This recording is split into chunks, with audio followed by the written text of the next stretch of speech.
Dr. Will's Rejuvenation Center offers complete phlebology approaches to manage deep vein thrombosis and also venous disease of the superficial venous system.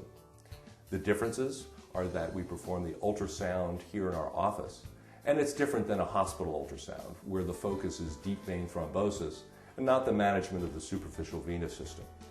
The main treatments that we utilize for treating venous disease are sclerotherapy, where injections are provided to make your body absorb veins, medical phlebectomy, where microincisions are utilized to remove the veins, and endovenous laser, where a laser fiber is placed inside the vein, fired, destroying the vein, which then allows the body to remove the vein over time, allowing blood flow to be passed into good veins rather than bad. Today's surgery will be an endovenous laser ablation. We will take you through the process of evaluation, treatment, and the post-operative course that usually ensues after the surgery. Today we are marking the great saphenous vein from the insertion point. We are following all the way to the groin, where we identify the saphenofemoral junction. It is the junction of the great saphenous vein and the common femoral vein. In this area, the valve is broken, leading to reflux. Reflux is blood that is going back down the leg rather than going back to the heart.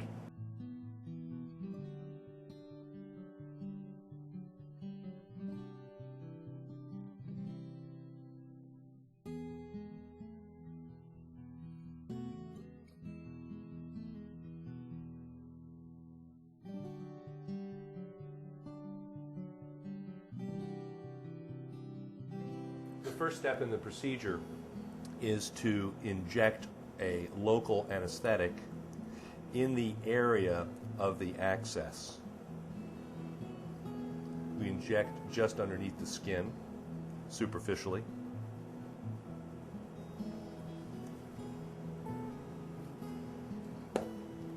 We then apply nitroglycerin paste above the vein. In this procedure, we want the vein as dilated as possible to allow easy access with our needle. Actually, we'll then apply a hot pack over the area, which will also cause vasodilatation so that the vein is at its maximum diameter for access. This is your aerobics for the day.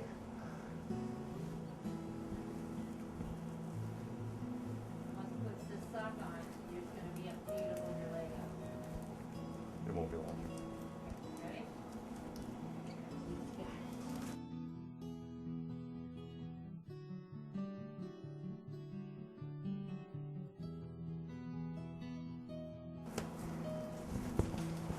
And this is a sterile dressing, so you don't want to touch this.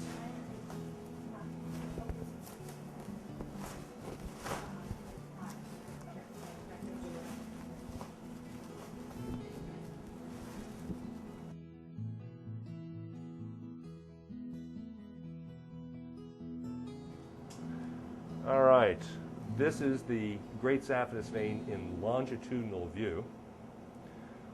All right, we will, let's see, now I gotta get a view, very good. Now,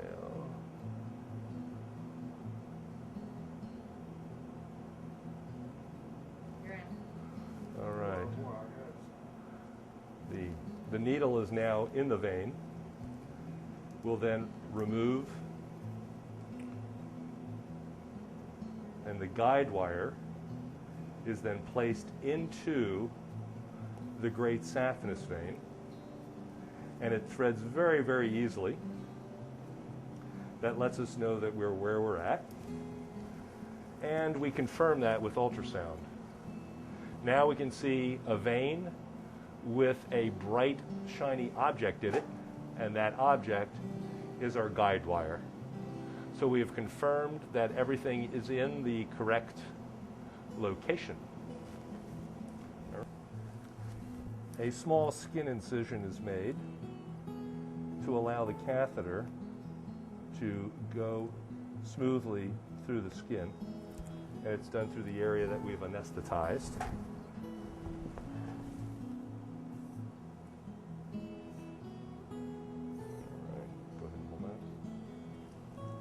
We then remove the introducing needle, and the guide wire remains in place for the moment.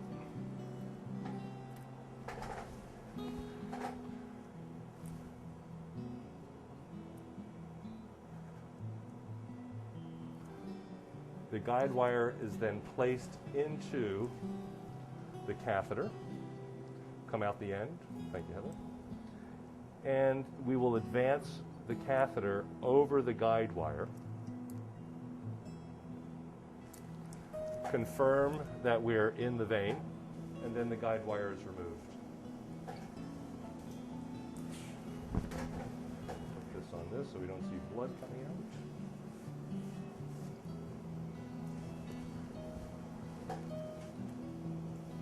The center portion of the catheter is removed, and the laser fiber is then advanced in the catheter to our target area. All right. Now we're just at the end of the catheter. I can feel it. And we will allow that to sit for a second.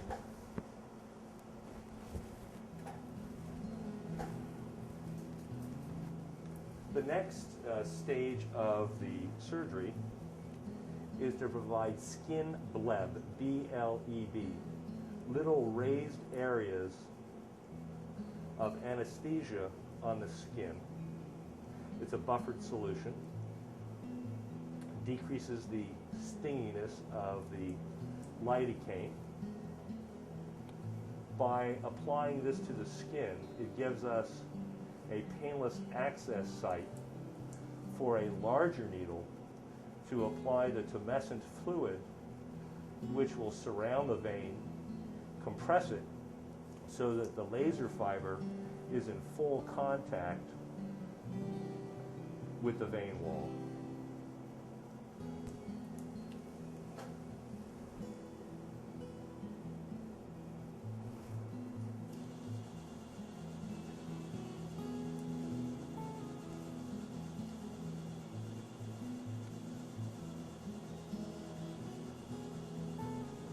The anesthesia will show up as dark color.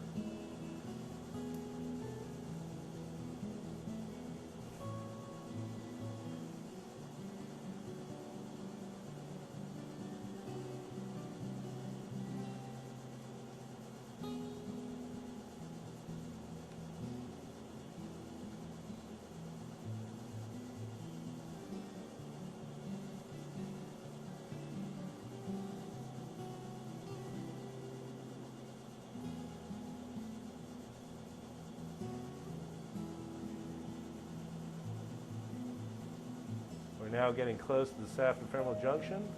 There's the end of the laser fiber, right where it should be. And we make sure that we anesthetize well in this area because it is associated with multiple nerves. All right. Now we'll wait for the anesthesia to take full effect. And we will hook our laser fiber to the laser.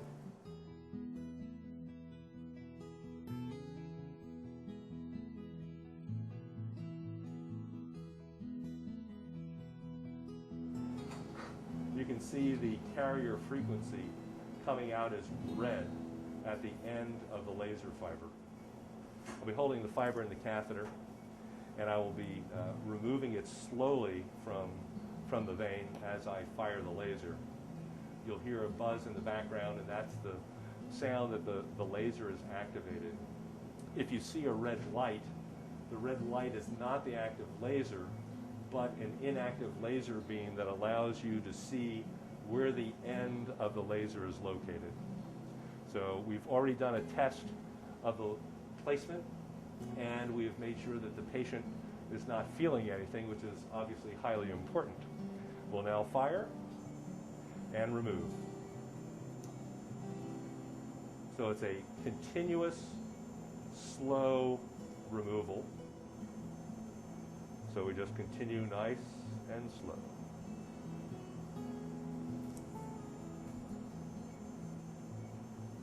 Now you can see that we have a sheath and a bare laser fiber. The fiber must be outside of the sheath in order to provide energy to the vein.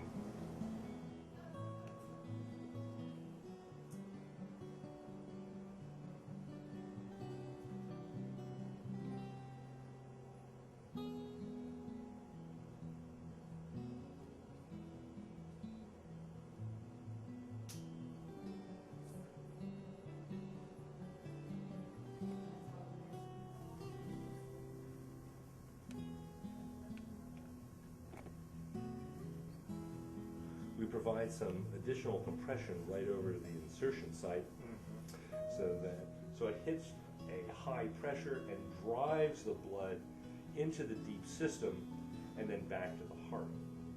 Compression hose works statically when you're not moving.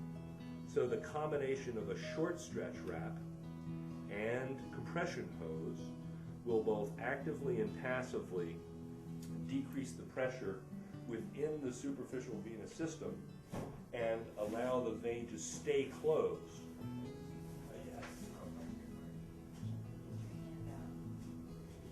The idea is you can get it over your toes and over your heel, then the rest of it is much, much easier. Hope your feet aren't ticklish like mine were. So hope your feet aren't ticklish like mine were. And you can press the chest.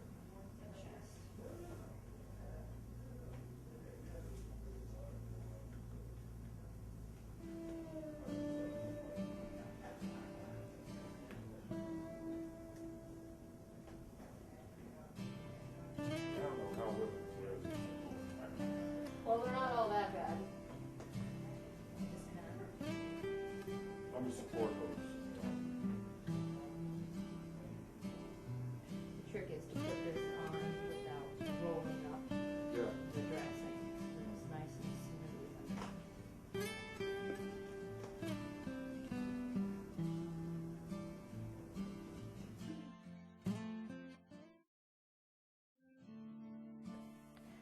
Compression hose usage is the cornerstone of conservative varicose vein treatment. Worn daily, they can decrease swelling from venous insufficiency and help decrease the progression of venous disease.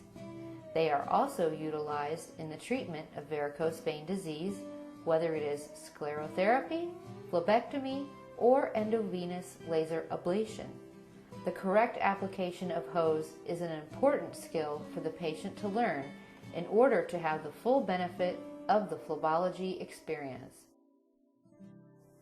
Hose may be applied directly or using a stocking donor device.